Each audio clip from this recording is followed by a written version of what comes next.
આના આધાર પર એવું થયું જે વસ્તુનું કોઈ મૂલ્ય નહોતું એની પાછળ ખાઈ પીને લોકો મંડી પડ્યા. આપણે તો 18,000ની વસ્તુ લેવાની, મોજા આવે તો મોજા. આપણે 14,500ની વસ્તુ લેવાની, ટોવેલ આવે તો ટોવેલ. આપણે 7,500ની વસ્તુ લાવવાની, હેન્ડકરચીફ ને ખાલી નેપકિન આવે તો ચાલશે. જોયા કર્યા વગર પ્રાઇસ ટેગ ઊંચો લે, બસ ઊંચે લોગ ઊંચી પસંદ, ઊંચે લોગ ઊંચી પસંદ લેવા જ મંડ્યા.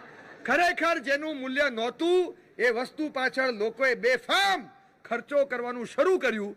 આ દુર્ઘટનાએ આકાર પામ્યો ને અત્યારે એ દેખાઈ રહ્યું છે. જે રીતે તમે બધા સમય, ખાલી સંપત્તિની, તમારો સમય, તમારી ઇન્ટેલેક્ટ, તમારો તાકાત, તમારો શ્રમ, તમારો પૈસો બધું જેની પાછળ લગાવો છો એ ખરેખર ઘણીવાર તો એમ લાગે એનું પ્રાઇસ ટેગ 250 રૂપિયા જ હોય. You are paying 18,000. ટેગ લાગેલો છે 18,000નો, પણ તમને હજી નથી ખબર પડતી કે કોઈક ગઠિયાએ ફેરવી નાખ્યા ટેગ, કે આ ટેગની બદલી થઈ એટલે મૂલ્યવંતી વસ્તુઓનું મૂલ્ય ઘટી ગયું અને જેનું કાંઈ મૂલ્ય નહોતું એનું મૂલ્ય વધી ગયું. અને લોકો એટલું જ માને કે મોંઘી વસ્તુ લે એટલે આપણી શ્રીમંતાઈ વસૂલ.